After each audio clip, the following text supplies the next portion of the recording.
Greetings, everybody. Thank you for joining me for yet another episode of Ms.Dr.Kenya. We are now in the month of September.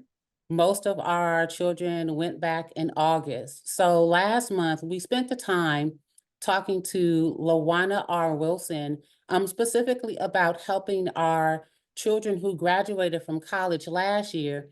How do we help them transition into adulthood? I was sharing with Lawana in last month's podcast that one of the members of the youth council verbalized a very real fear in reference to what do I do next now that high school is over? What's the next step for me?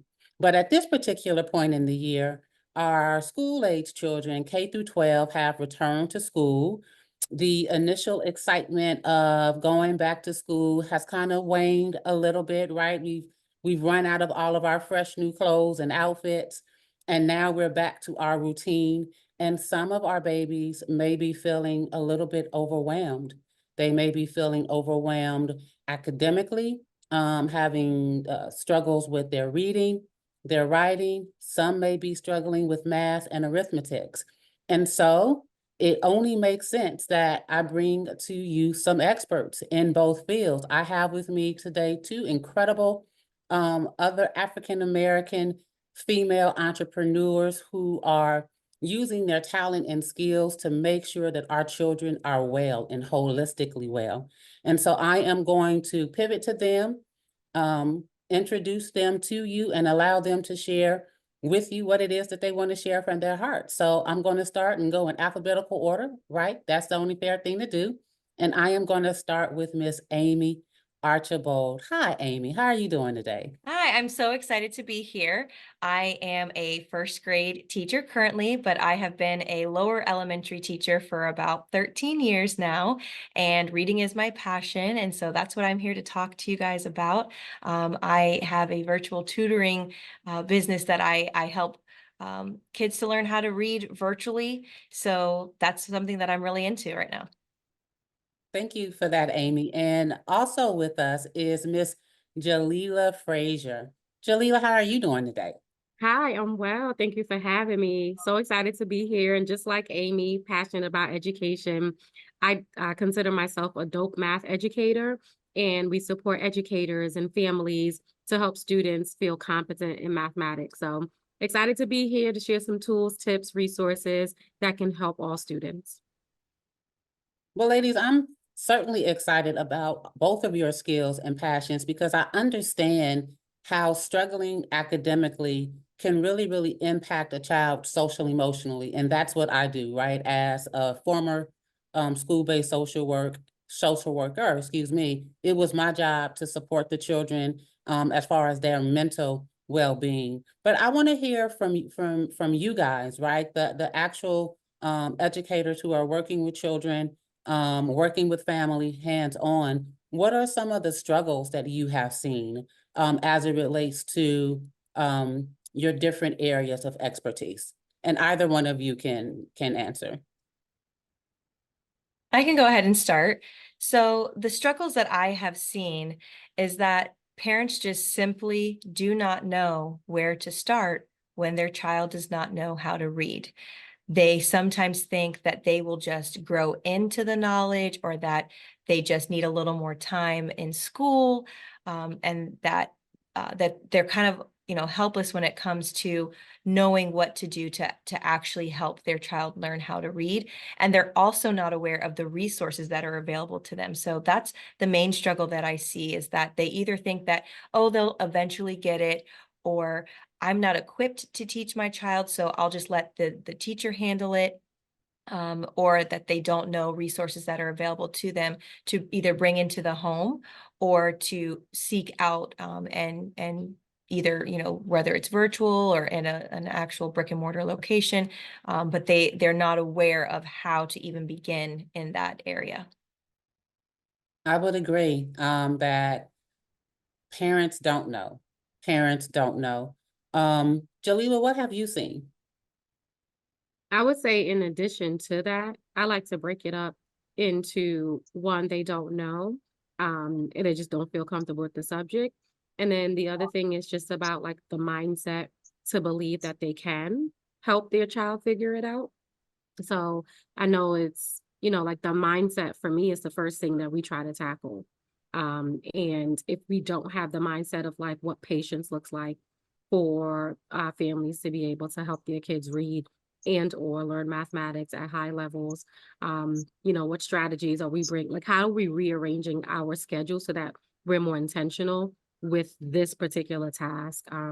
Because once they like don't get to that, I want to say benchmark level of reading and or learning mathematics, it's only going to like exponentially decline as the students get older. So, there's a crucial point in time in the beginning when we really have to make sure that the families know that their job is just as instrumental as the educators. Yeah, you make and bring up a good point. Both of you kind of shared some of the same points. I am curious from, my role as social worker and doctor of clinical psychology, I wonder if that weighting is a result of the discrepancy model. We don't normally at this particular point rely heavily on the discrepancy model. We are also able to do things called response to intervention or MTSS, which is multi-tiered systems of support. But there was a point in time when we relied heavily on the discrepancy model. And what the discrepancy model said was ultimately that the school would not provide additional supports at the level of specialized instruction unless your child was at least 3 years behind.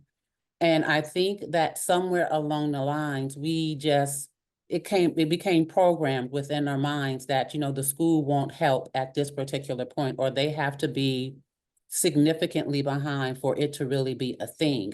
But we have now pivoted from that. As you learn, you grow, you get more information. And as you get more information, you incorporate that information to how you show up in the now. So now we know that it really is dangerous, to both your points, for us to wait for our children to get 3 years behind. And schools are showing up, and they're showing up early. What does that look like in your respective locations? Because we have educators from all over the United States. Amie is from Florida, and Jaliyla is calling in from the Jersey area. So we have educators from different parts of the nation. And from you all's perspective, what does that look like when schools intervene early? Yeah, so what we do is we do early assessments and we kind of get the benchmark level of where they're starting at to have a better understanding of where they're going in the future. You can typically see concerns early on, and those gaps are only going to grow. As you mentioned, when you get to the 2 and 3 year below grade level, it only becomes that much harder to close those gaps and see those gains. Not only that, but you're going to start seeing some self-confidence diminish. You're going to see the willpower and the motivation to try to close those gaps. They're going to close not only in the child, but the parent is going to become fatigued trying to close those gaps and use the resources and things as well. So what we have found is that early intervention is key because those gaps are not so overwhelming and they are more manageable when you take the time to figure them out before they get to be something that's going to be detrimental to their school career. So early assessments that are done in small chunks that are targeted are going to help us to steer that child in the right direction, providing them with the right resources and tools and skills. Maybe they are amazing in one skill set that may appear to be advanced, but in those lower skills, they just missed it or they didn't grasp that concept. It may not be an issue now, but in the future, it's going to be a problem because all learning is scaffolded upon each other. So when you start having a breakdown of the foundation, like I said, you might not feel the shake in the beginning, but as you progress throughout the school year or, different grade levels, you are definitely going to feel that you're not as secure in your knowledge foundation. And it's just going to start to crumble like, anything with a weak foundation would. So, for example, I just finished up parent night, and one of the parents actually mentioned to me that their child was bored in the kindergarten class. They knew all the information. They were able to read. They had great handwriting and all the things. But when I did my early assessment, this reader that could read on a third grade level in first grade did not know vowel sounds. Mhm. So if you think about that, that is a huge issue, because as we get to harder words and we have, blends and vowel teams and digraphs and quadgraphs and trigraphs and all these things, and they don't know the very minimal foundation of phonics, the vowel sounds, that's a problem. And if I didn't catch that early, and we're, thankfully we're not into September yet, but if I had not caught that early, that could have been a huge issue later on. So it's very key. Even the kids that you think are on target, it's really great to do some assessing just to see where those holes are, just to see where those gaps are. And, it's the same for math. I do math in first grade as well. So I know that she can speak on the math piece, but it's very similar with that foundational piece.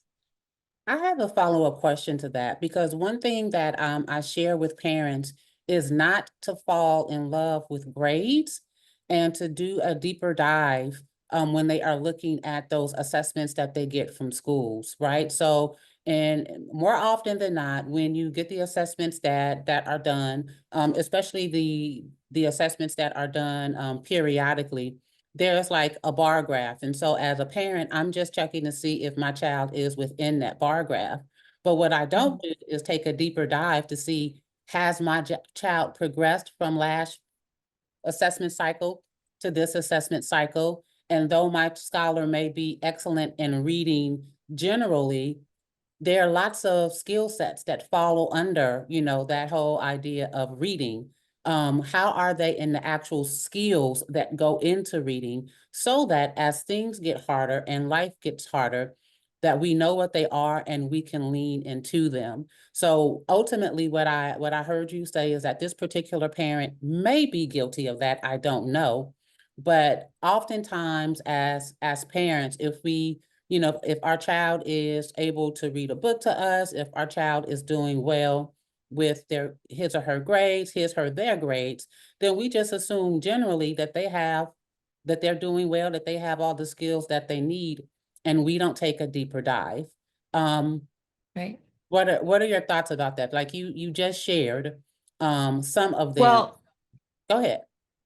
children are experts at compensating. Mm. They will use any and everything in the classroom, what they've seen on a cartoon show, what they heard a parent say, what they see on the whiteboard, what they see on the smartboard, to try to cover the gaps that they have. So for example, if a child is aware that they struggle in class, and that maybe they don't know how to spell certain words, they're going to pay close attention to when the teacher goes around the room and says, this is the word this is the word red, this is the word green. So when I say, write a sentence that says, I see the green and red cat, they're going to say, I see, there's the word the, green and red cat. So then when you walk around, you're like, oh my gosh, they knew how to spell everything perfectly. No, they were compensating. They have been holding on to that information to use so that they don't appear to be behind. They don't do it intentionally, obviously, to like trick the teacher. They're just trying to survive in the classroom, and they're going to do that any way that they can see fit. Nobody wants to be called out. Nobody wants to seem like they don't know what's going on. So they find a way to patchwork their knowledge together in a way that works for them. And if you're not careful, if you're not doing assessments, you can miss those gaps. And I'm almost certain that's probably how that happened, that on paper, looks great. But when you take those supports away, like the posters on the wall or the letter sounds and things like that, that's when you start to see the foundation crumble because they don't have those supports to compensate with. I love that. Children are excellent at compensation. That's very true.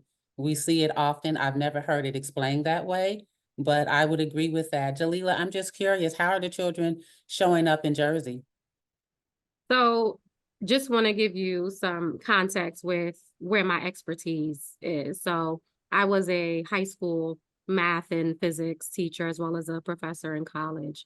And so early literacy, early mathematics is something that I never taught, but I did supervise. And so what I hear or heard from the teachers that I did supervise is that when they're in that K-2 phase, when we talk about those, topics that they're supposed to be able to have with procedural fluency, for example, counting or knowing how many objects are in a set and things like that, those basic foundational pieces, they're not, I want to say, accessing that bank as much as they should and as much as they can for various reasons.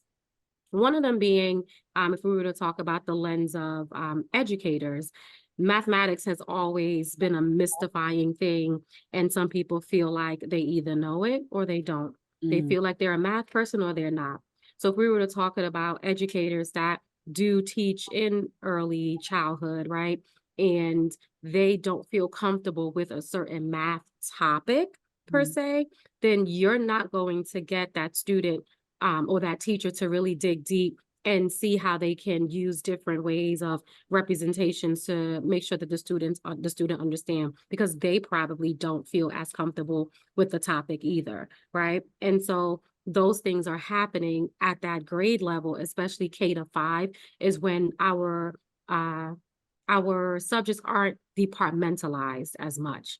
Yeah. So if a teacher didn't go to school for mathematics or has some concentration in it, then those students are left with educators that either like it or don't like it as much. And they may breeze over fractions because fractions are, again, one of those topics. So that's what I see in that particular piece. But also want to step back because I'm not sure how the nation is when it comes to just early learning centers, right?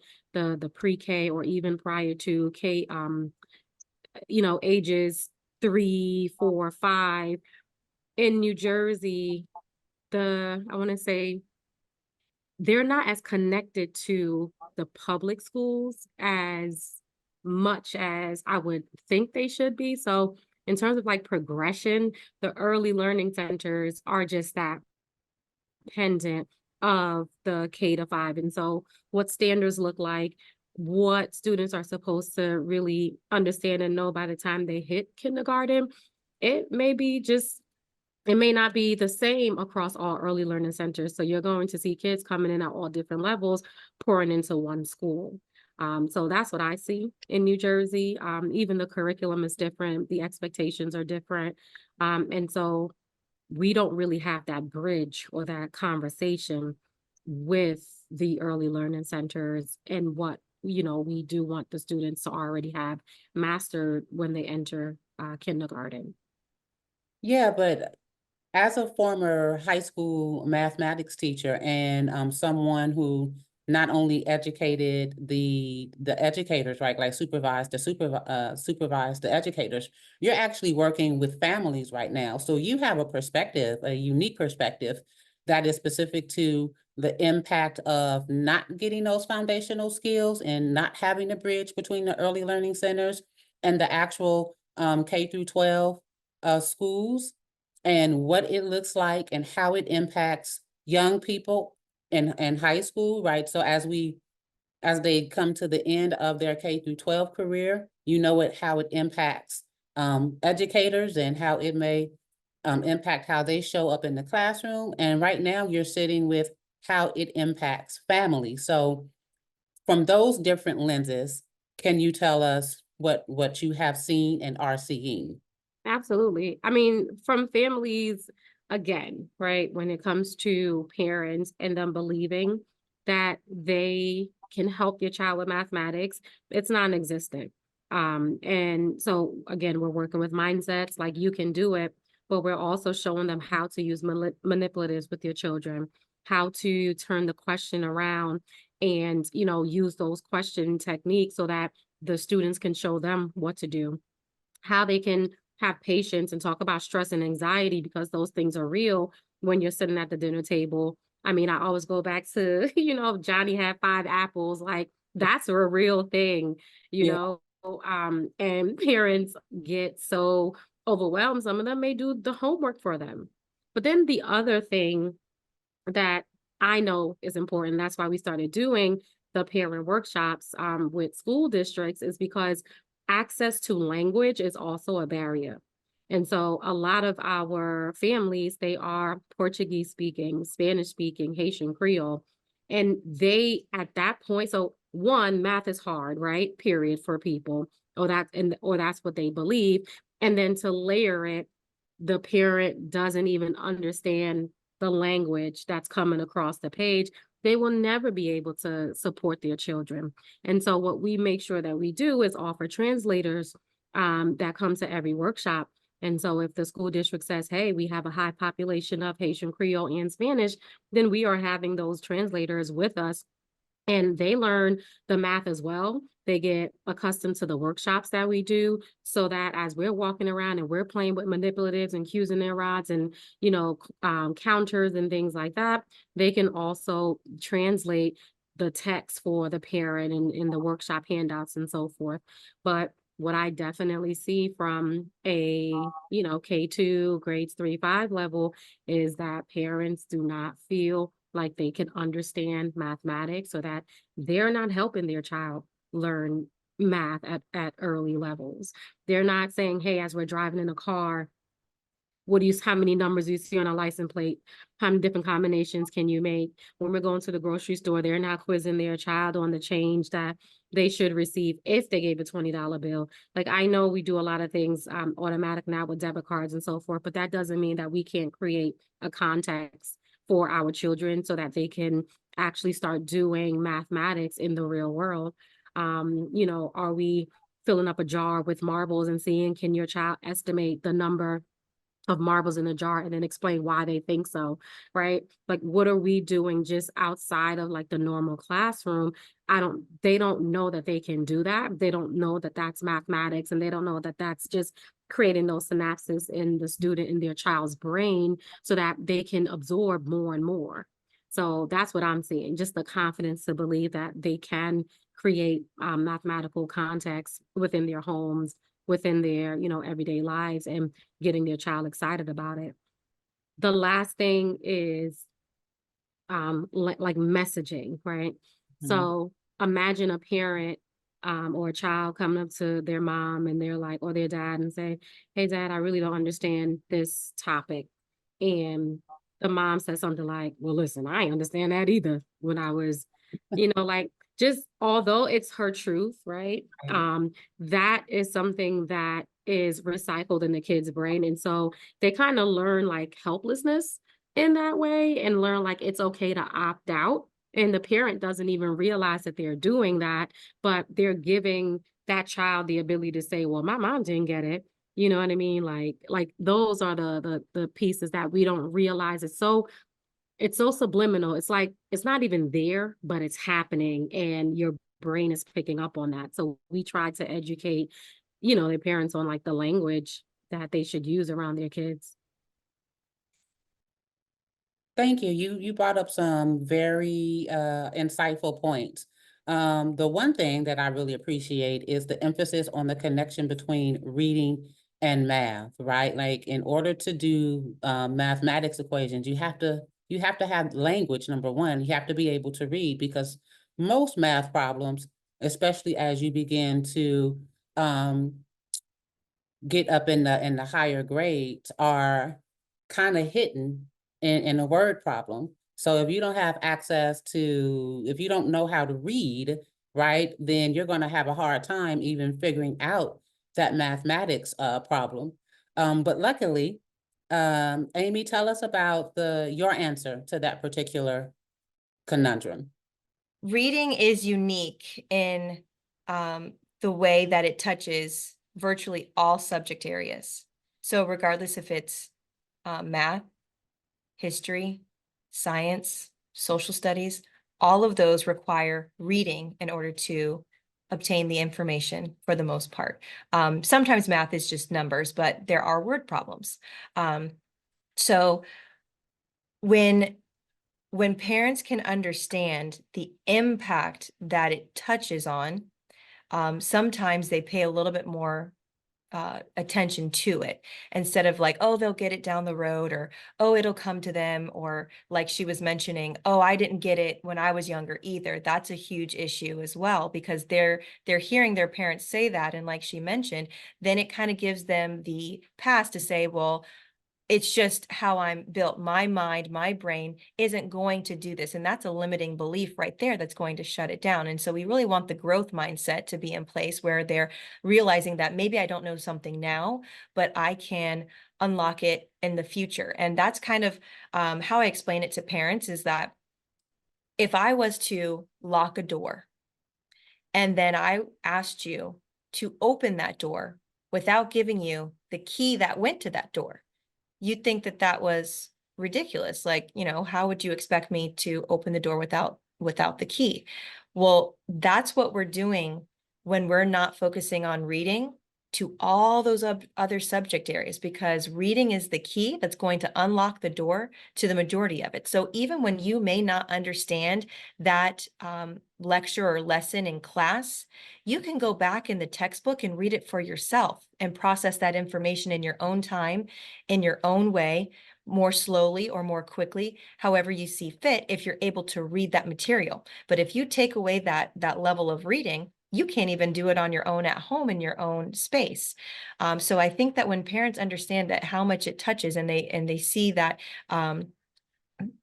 that it creates a domino effect of problems, that this is something that they need to pay attention to, and that they can't have the excuse of, well, I wasn't able to do it when I was younger. That's no longer acceptable, because there's so many resources, there's so many opportunities for them to get that information, that we really have to change that narrative that of I can't, or becoming a victim of whatever was in the past, and just really teaching the parents that, with these tried and true tools, you can do better. The way that I try to help my parents is I record videos for them and I show them the steps, because there is nothing worse, I think, for a parent than to feel like you don't know how to explain to your first grader how to do the math. And I was just talking to the parents tonight at this open house that there's going to be a different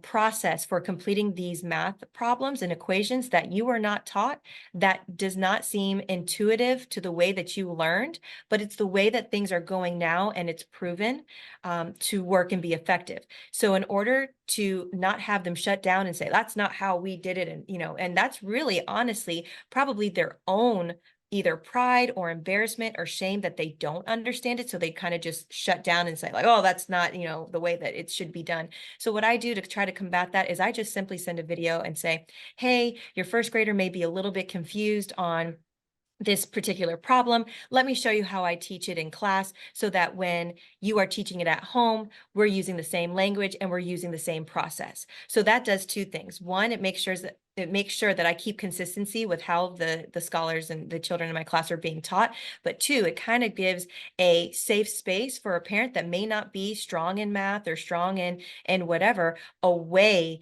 to kind of scaffold their own gaps and see how they can come alongside their child. Maybe they don't know their vowel sounds because it's been so long ago that they don't know the difference between a short A sound and a short E sound. It happens. That's a very, very basic skill that they may have seen 20, 30 years ago. And so when you ask them, hey, what's a short I make? That's not at the forefront of their mind. And they may be embarrassed to say, I don't know. And that's a kindergarten, first grade skill. So what I do is I record a video. Hey, make sure that your scholar or your child is saying these vowel sounds correctly. That's keeping the consistency of the classroom, but it's also teaching the parent the right way so that they don't feel like they are not competent or that, they don't have the knowledge to empower their children. We have to kind of, in a delicate manner, give them the tools and the confidence themselves to continue the learning for their children. Yeah, great And point. can I jump in on Yep. on that? Something you mentioned, Amy, about the parents knowing how to sound out vowel sounds this way, or knowing how to solve a math problem this way. And so right now the kids are learning a different strategy that is more in line with like what the standards are saying. And there's a part in there where I'm in full agreement, but then the other part, when we talk about honoring what each person brings to the table, honoring what the parent does know, and then leveraging that as a point of conversation to see how that child can use a different strategy.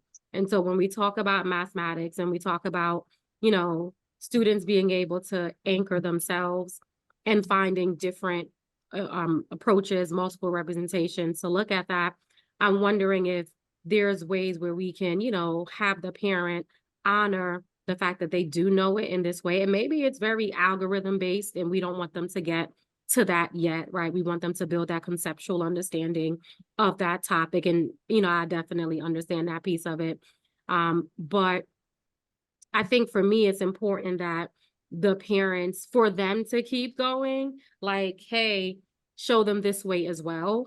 Like, instead of not allowing them to highlight their strategy as well. And I'm not sure if that's what you were saying, but Well, no. So typically it's when the parent doesn't have an idea at all. So okay. I started implementing that when a parent was like breaking down in tears, this is a trigger for me. I know that it's just first grade level math, but this, this was a struggle point for me. I don't even know where to start. And I was like, okay, there's no reason that a parent should be crying because they're so overwhelmed with how to teach their child how to do something because they don't even know where to start.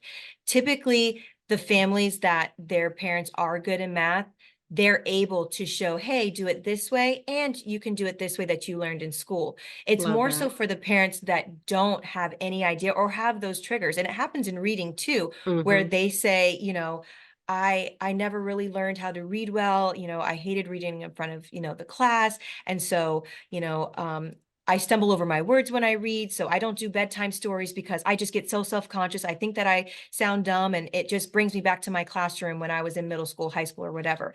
And so it's more so for the parents that don't have a starting base to even jump off of that are utilizing those videos that I send.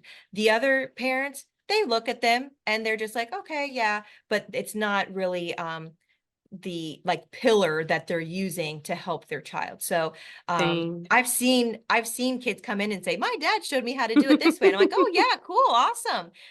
But that doesn't work for everyone because some of the kids that I see, because I'm working with kids that are so young, they have to do A, B, C in that order and that pattern. It scaffolds on itself, and then later, once they have that number sense or they have those phonics skills down, then they can venture out and kind of be a little more creative with how they express that. But yeah, I usually do that. I do send it to the whole class, but I find it's the parents that have those triggers or have been really self-conscious about their skills that utilize those types of things. And it's in a safe space that nobody knows that they needed that, or, so it's just a way to kind of bridge the gap and help them to feel like they're successful when they're helping their kid. That sounds great. So Jaliyla, I appreciate you because we do focus on more so, especially from the school perspective of creating a safe and supportive environment for children. But I love how you are advocating that safe and supporting environment also extends to family. I appreciate you for that particular lens. Can you tell us more about, I have two questions. One is for you, one is for Amy. Can you tell us more about your program, right? a dope math book and how you go about supporting families in need. And then Aimee, I also want to pivot to you once Jaliyla finishes sharing. And I want to ask you to share more about a conversation we've had off camera in reference to schools going from sight words, which was popular when my daughter was in school, and heading more towards phonics again. So I have a question to both of you about your respective programs. But Jaliyla, I want to start with you. Absolutely. So the name of my company is Fraser Math Solutions, and we are heavy on the solutions because we advocate for all stakeholders when it comes to education and their child learning mathematics. So when we talk about stakeholders, we think about everyone that has direct access to students or even indirect access, and then what are the gaps that they're missing that they need. And so that comes in the form of professional development for their educators, not just the math teachers, but it comes for their math coaches, as well as the principals, as well as the, again, families and even the substitutes. Then when we talk about how do we bring like math joy into those spaces, then that's coming with our dope math notebook. That's coming with our student-facing programs, and it's all under the Dope Math Institute. So we'll do a dope math tour and show students how to use the dope math notebooks. The notebooks are literally notebooks on steroids. It's not a curriculum that a teacher, the school has to replace, right? It is a notebook with blank paper, graph paper, line paper, but within the different sections of the notebook, there are math tips that are grade appropriate, and that are aligned to the common, the standards rather. And then there are cool math facts in there to help students like just have some curiosity around mathematics. And then it's all translated in Spanish. So one side has English, the other side has Spanish. In the beginning, we teach them how to use the notebook. So there's a whole introduction about why we created the notebook simply for them. And then all the way to the back of the notebook, it's a reference sheet that's grade appropriate. So if you're in third grade, you have a reference sheets that show you different parts of a fraction. But if you're in Algebra 1, we provide you with definitions and things like that when it comes to exponential equations and graphs and things like that. And so every student from grades 3 through Algebra 1 has the ability to access this notebook when they're doing their homework, but then it doubles as a accompaniment for parents. So when they're at home at the dinner table, hey, pull out your notebook, pull out your math notebook. Like it's literally specifically for both stakeholders so that, you know, the student can feel supported. We give questions in there that they can ask. So it's not a workbook with exercises. No, this is where you do your homework, but it has so many resources and tips in there that can help them continue with, you know, their homework. And so, I mean, what we do is, to be honest, whatever we want to do in this company, and where we see a gap, we kind of create a solution for that.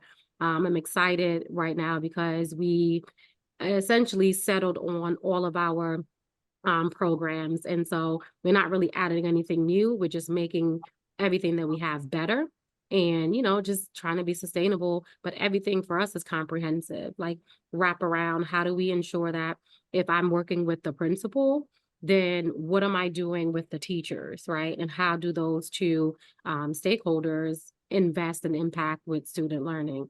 So that's what we do at FMS, and excited about the company that I've created, and it's been a whirlwind. Yeah, I'm excited about it too, but I am curious that what led you to lead to create the notebook? Like what problem were you seeing and what problem were you addressing when you created the notebook? So definitely what we saw was by the 8th grade, students of color, students, like female students, they just didn't feel, I don't want to say excited, they didn't feel confident in mathematics. And so again, they would opt out. Yeah. We saw that families didn't know how to help their children at home with mathematics. We saw a decline in people that are pursuing STEM careers. We just saw an overall crisis like nationwide, and especially during the pandemic, because we released the notebook in 2021 off of the heels of the pandemic. And parents became honorary teachers. Like, I'm sure a lot of them got their teaching certificate just because they were at home and they're realizing the job that educators have to do, but they Yeah. didn't have anything tangible to, like support that. So we just, went along with dope math because that's how I feel. I feel like I'm a dope math educator. Trademarked that bad boy and created this. The first notebook we created was just about mindset. So that's what you see in my background. And it was just about helping everyone with their mathematical mindset. So the tips in there has nothing to do with like math problems, but everything to do with showing up boldly in mathematics and what you should do if you're feeling this way, or, why should you show your work and so forth. And then when we realized that was a hit, we said, I think we need to really focus on individual notebooks for our grade level. So last year we debuted the 8 notebooks, our new product line, and just so excited we were able to donate, got private donors to donate notebooks to 2 book bag drive giveaways, and students were just like going crazy over their notebooks. And it's just a beautiful sight to see that students get excited about mathematics. Like that was the last problem. Because when I'm in those rooms, right, making decisions with mathematics, and again, I was supervisor of math for about 10 years in the school district, and a lot of decisions I had to make in various capacities. And I would always hear people ask me, well, how do you get them excited about math? How do we get them excited about math? And that was always a question. And I set out to literally solve that. This is how you get them excited. Give them something cool to write with, give them something dope that, is wrapped in a sleek design, all those different things. Like, we really over designed it for the different stakeholders. And even for teachers, they love it because it's like a dream. They don't want to find graph paper because the child, don't have the graph paper. Like, we really try to design it with a lot of different people in mind. So yeah. Amazing, amazing. Thank you for sharing that. Thank you. And Amie, tell me a little bit about your program that you've started. Yeah, so my business is Revival in Learning, Hope Restored. So the goal is to help parents that have kind of lost hope for helping their child to read if they've maybe been told that, they're just not going to get it, or it's just not working, or they get frustrated, or, they don't know where else to turn. That's where I step in. And I start with parent education. I offer free parent webinars that really take a quick overview of just phonics in general. And like you were mentioning, right now we are kind of pivoting in the teaching community towards the science of reading, and we're getting away from the traditional methods of memorization. And that is just the difference between balanced literacy, which is memorizing those sight words and kind of doing that whole language perspective, and now shifting gears to a more phonics-based or structured literacy, where you kind of focus on a routine. So the best way that I can explain it is that the old method just encourage parents to just read to your children, every night, and magically they're going to pick up on phonics skills and they're just going to learn how to read. So, parents would kind of be chastised for not reading to their kid at night if the teacher found that the child wasn't reading. So like, well, are you reading books to them at night? And, parents would either say yes or no. So if you said yes, then, you need to read more because you're not reading enough, and that's why they're not reading. Or if you said no, then, well, you're not reading books, so that's why they're not reading. And that's not true at all. What they've actually found scientifically is that in order for a child to learn, you have to be structured and intentional with what you are actually teaching them. And it kind of goes back to that compensation, where when you are memorizing sight words, you're using your working memory, and you can only store and hold so much in your mind and in your brain when you're doing that. And at a certain point, it works really well, because when you're in kindergarten and first grade, it's not too much that you have to hold in there, and you can kind of make do with your working memory until you move on and you get to more complex phonetic skills where your brain just can't keep up with it anymore. So what they found is that they need to stop with the memorization and move into structured, explicit teaching of the phonic sound. So for example, if you wanted to learn Chinese, and I said, okay, I'm going to teach you Chinese every night, 7 o'clock, I'm going to read for an hour. I'm just going to read to you. It's going to be perfect pronunciation. It's going to be high level vocabulary and all these things. I'm just going to read to you for a year, 7 o'clock at night. Do you think that you'd be able to learn Chinese fluently in that manner from just being read to? Probably not.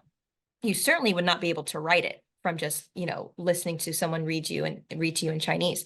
You would need explicit instruction on the sound that is made with these symbols in order to put them together, in order to find context and meaning, to understand what you're reading. So just simply hearing the words over and over again is not going to do anything for you. And that's what we're doing with sight words. We're just shoving up a word and saying, memorize it, know it, know it, know it. It doesn't translate when you take it out of the context of maybe a story that they've been reading. When they see, I see the cat, I see the dog, I see the bear.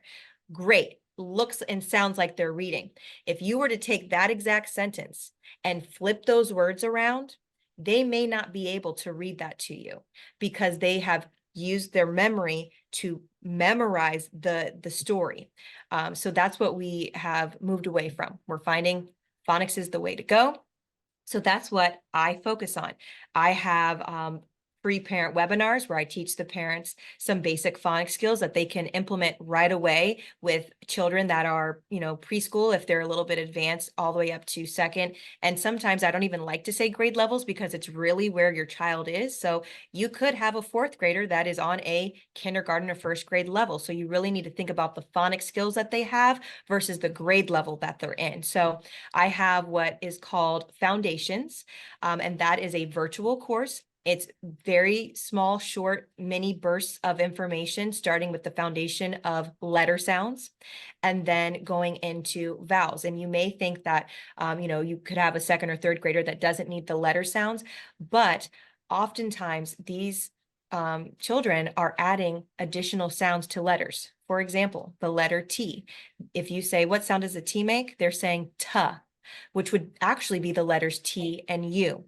What my program does is it goes back, cleans up those letter sounds, it cleans up the vowel sounds, and it starts at the very, very beginning so that we are catching any gaps that they have before progressing to the next level. So I have Foundations, which is just 6 little mini videos that are going to make sure that they have the basic phonemic awareness that they need. Then I go into level 1, which scaffolds on top of that, level 2 and level 3, which ends at about a second to third grade level. I have not put level or grade levels on there because, like I said, you could have a fourth grader that is on a kindergarten, first or second grade reading level. So you really want to focus on those key skills in phonics.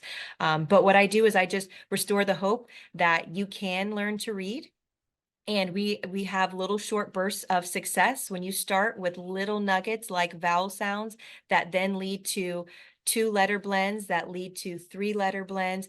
And then you have, complex text that they're reading. They get those small little wins that show them that they can.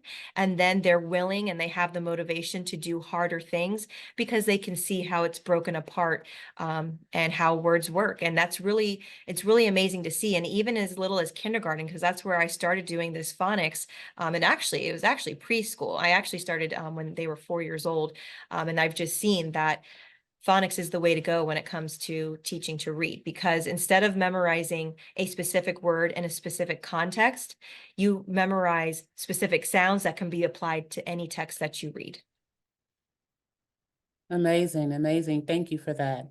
I've heard you both talk about the impact of motivation and confidence and self-esteem and all of these different topics and concepts that will be more consistent with somebody that has like an emphasis on social emotional learning, one would think, or mental health. But the truth of the matter is, people don't divorce one part of themselves to do something else. So I cannot divorce myself of my social emotional self, of my spiritual self. When I tap into my cognitive self, I bring all of me to the table. So as educators, when you are working with children, they bring all of themselves to the table. And it's important to have a whole child approach, especially when you understand how all of these things are interconnected and how they impact learning. From your perspective, what does a whole child approach looks like as an educator? I don't know if the approach looks differently based upon what you teach? Like, is there a difference in how you would approach a whole child approach as, let's say, a reading teacher or a math teacher? Is it a difference in how you would approach the whole person perspective based upon your own self personality?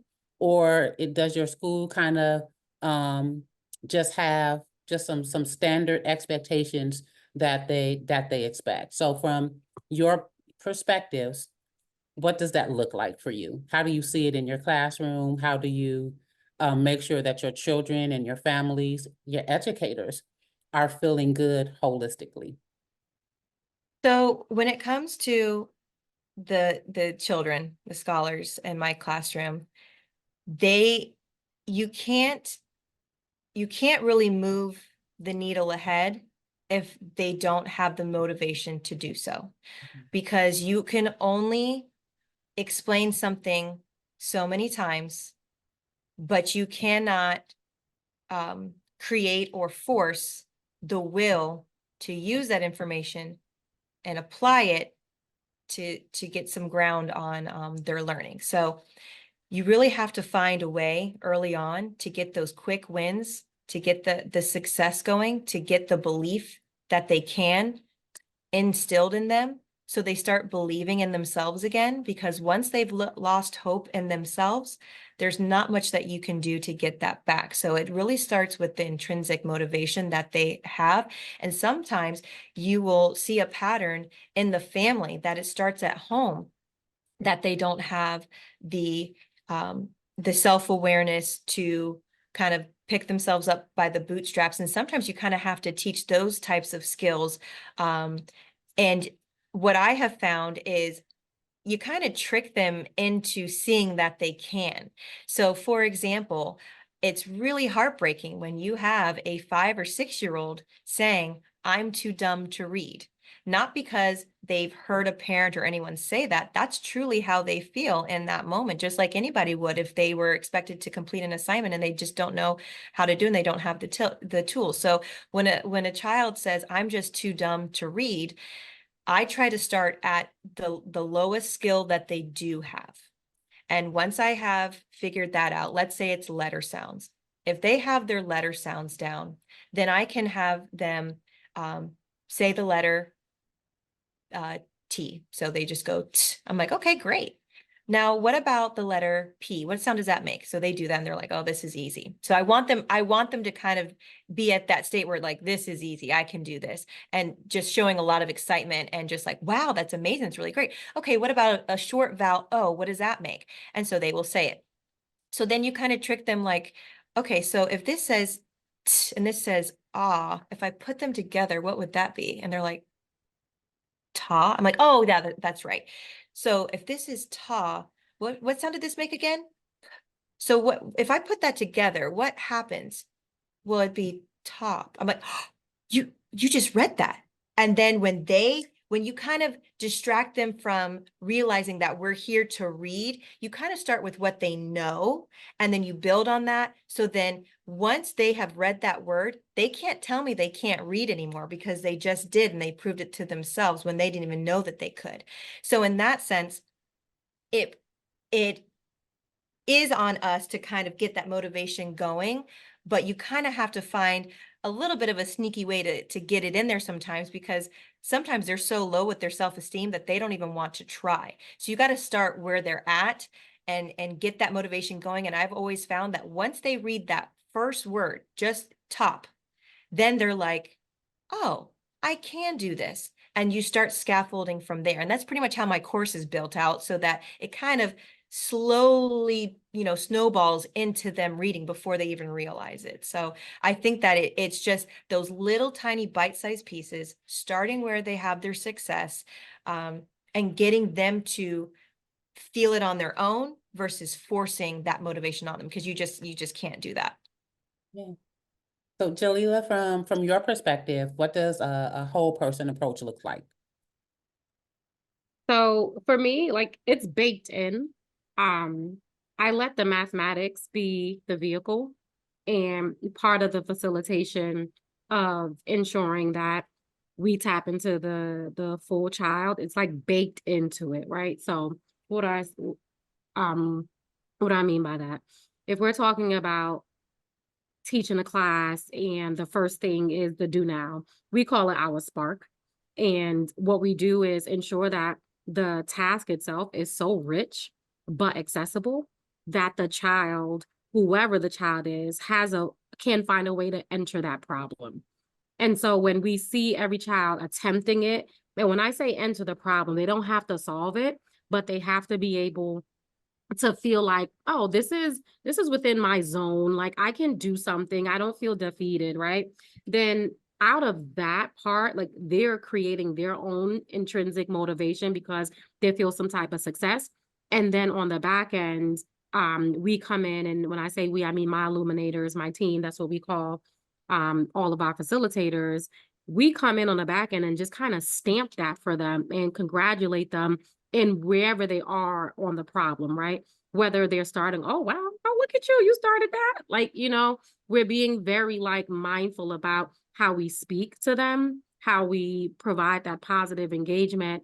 And then you see that incrementally show up as the day goes on. Like they're feeling like they can take risk to doing more things because one, they trust you, right? And those things, while I'm not an expert when it comes to like what SEL looks like and what is the structure and all that, but I know that kids have 5 survival needs, right?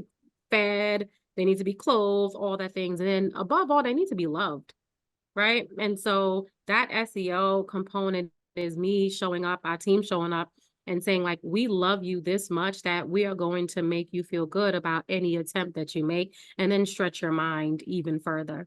So I think again, it starts with the task, right?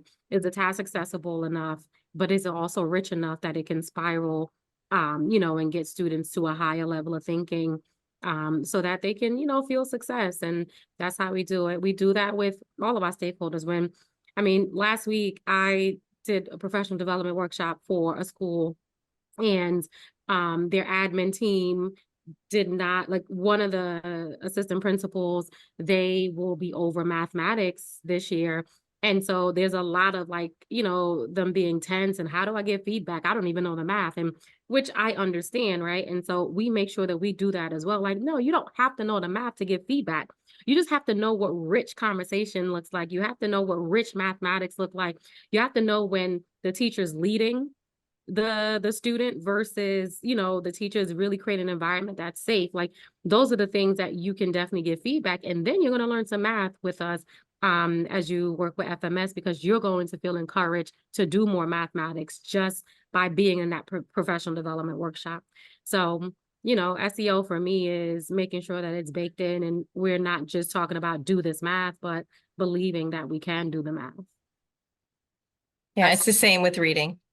It's so cool to see how that kind of just transitions into all the subject areas, and it's the same method of just starting where they're at and just letting them see that they can do it even at the most basic level. So Jaliyla, I absolutely love your reference to Maslow's hierarchy of needs. Every time when I am in front of an audience, I pivot to Maslow's hierarchy of needs myself, because I feel like in its simplest form, right? Like you understand it from an experiential point. You understand that in order for you to be your best self, that there's just some basic things that you need. And so I always pivot to Maslow. Wrote a couple of articles on it, but I'm not going to go down that rabbit hole. But thank you for speaking my love language. I appreciate that. Thank you. I'm learning, like, as I get in these spaces, I don't know how to reference the work, but I understand how to pull from it and make everything just more beneficial and engaging for students. And that's all we can do. So yeah, I appreciate that. Yeah. Like you said, you don't have to know it. You just need to understand what rich and purposeful conversation looks like.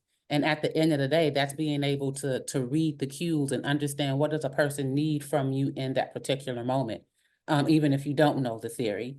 So I want us to spend this last moment that we have together pivoting back, right, to our initial start of the conversation. And that is, What words of advice do you have for parents? Even perhaps an educator that has gotten an assignment that they don't feel up to task for. What is your word of advice about getting them excited about your particular subject? What's your advice for them to get excited about math, teaching their young person math, teaching their young person reading? And what advice do you have for the handful of students who watch Ms.Dr.Kenya as well? How do we get excited again about these things? I just say, as far as reading is concerned, like I said, with the science of reading, they have found that there is a strategic and systematic way to learn how to read. So the guessing, the memorization, that is no longer. So you can start as, basic as you want to, like with letter sounds, and you just scaffold and build on top of that. And before you know it, with very few phonics sounds memorized, you will unlock a lot of new words. And it will just continue to build on itself. So I would encourage parents to reach out if they don't feel like they are equipped or have the knowledge, reach out to sources that do. Don't be afraid to learn new things. Don't be afraid to go outside of your comfort zone. It takes practice, and it's something that you can achieve. And like I said, it's systematic. There's phonics rules that can be followed and applied and stay consistent within words. Of course, there are always exceptions, but for the most part, a lot of the sounds that are in these words, they can be broken apart. If you just have the key to unlock them, you can be successful. So your job is not to know everything. You're not expected to unlock doors that you don't have keys for. So your job is just to collect keys. So if you don't have a key for a particular word, try to break that word apart and see what keys you're missing. Learn those keys, apply it to that locked door, move on to the next door. And when you do that, you will see that you will be learning to read faster than you know it. You'll be able to apply it to so many things, and practice makes perfect. So just keep working at it. Don't lose hope. Keep that grit, keep pushing, and you will find success if you just don't give up. Thank you, Amy. How about you, Jaliyla?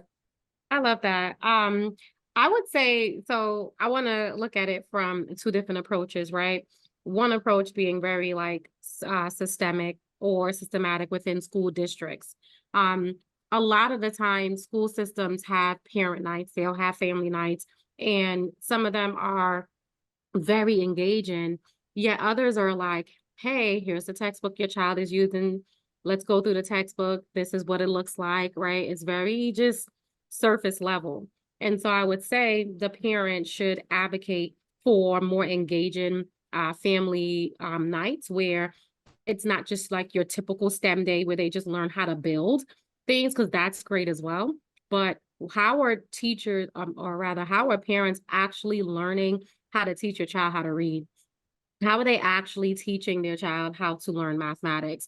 They should advocate for parent nights that look like that resemble like the real the concepts, right? If it's a monthly parent university, what are the topics that they're learning this month, and how do we preload that information for parents? So I think one, parents need to advocate for better family engagement nights, because school systems are required to have it. They're required to engage that stakeholder, right? But how they engage those stakeholders aren't really specified in the notes, right? So they kind of just do it for compliance. So advocate for better family parent nights. But on a, what can a parent do for themselves, right, to help themselves?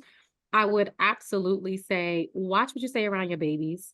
Like, just watch your conversation, watch how you are, like, are you talking more negative or passively about the subject, or are you being more personal, like, hey, mommy wasn't good at this when I was growing up, but let's see how we can work on it together. Just like what Amy said, that growth mindset, and showing that you all are with it together. So just watching what you say around your children is very keen, but also realizing that we are in the age of technology and everything is at our fingertips. And the things that you don't know, I'm sure a little Google or ChatGPT. So it's, hey, where do I find resources to help my child learn how to add or subtract two-digit numbers? Like that is not something that, you know, you have to go to a library for anymore. It's at our fingertips. So there's a piece in there where we have to be accountable for our learning, and for us to get better. And it also shows your child that you're trying to learn something new. So, you know, just being able to do both, like advocating for better programs, but also learning that you can actually learn it on your own if you try it. So yeah. And finally, ladies, is there anything that you want to say that you haven't had a chance to say yet? I would just say that reading touches so many key parts of life, and you can really miss out on a lot.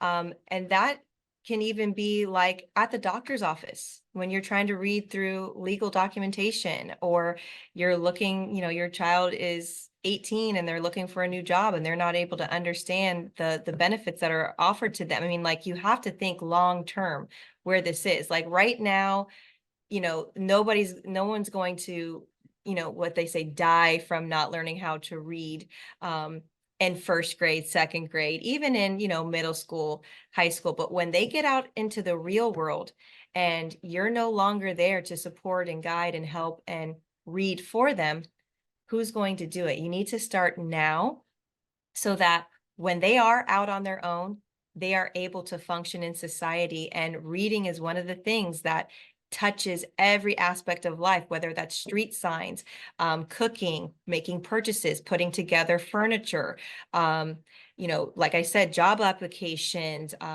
closing on a home.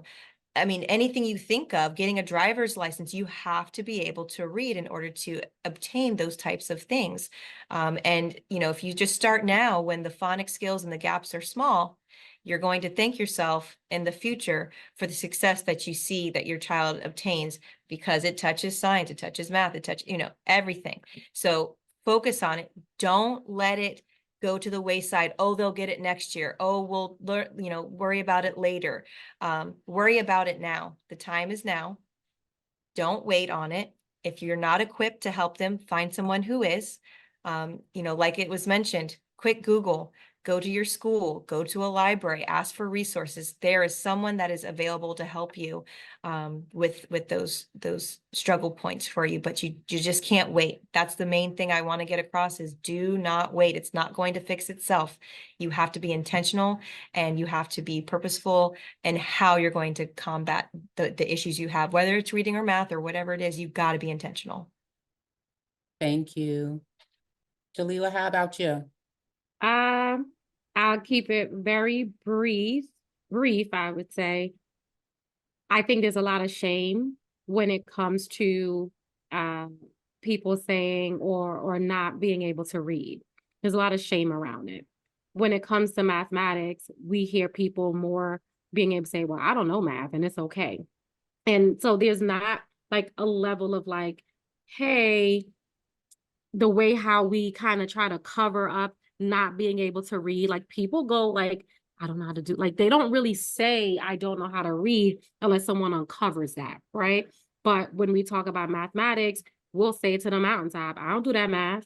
And why is it that it's okay for us to opt out or for us to say that so loud and proud when it's not the same with English? So I think for me, my last words would be, again, watching what we say, how we say it, and what we are accepting in our lives. Because just like Amy said about the particular, you know, reading, being able to own a home, you also need mathematics to comprehend whether or not you're getting a good deal on that home or not. So they all work hand in hand, and one is not greater than the other. One comes before the other, right? But they are both complementary in this world that we call life. So, you know, I just wanted to say that. Yeah, and my takeaway would be get the help that you need. Get the help that you need. Ask the questions, Google it, speak with teachers, do whatever it is that you need to do. Go to coaching programs, get the Dope Math Notebook, right? Download the Kaleidoscope app. Do whatever you need to do to get help. There is truly no shame. It shouldn't be any shame in getting the help that you need. And with that, I'm going to say thank you for joining us for the September episode of Ms.Dr.Kenya. I hope that you learned something. I learned a lot of things. We will be sharing information out on how you can access Amie's program that she talked about and her many videos in case you want to learn, right? We will also be sharing with you how to access the different products offered by Fraser Math Solutions. So with that being said, I say thank you for joining us, and we will see you next month. Thank you. Bye. Thank you so much. Bye.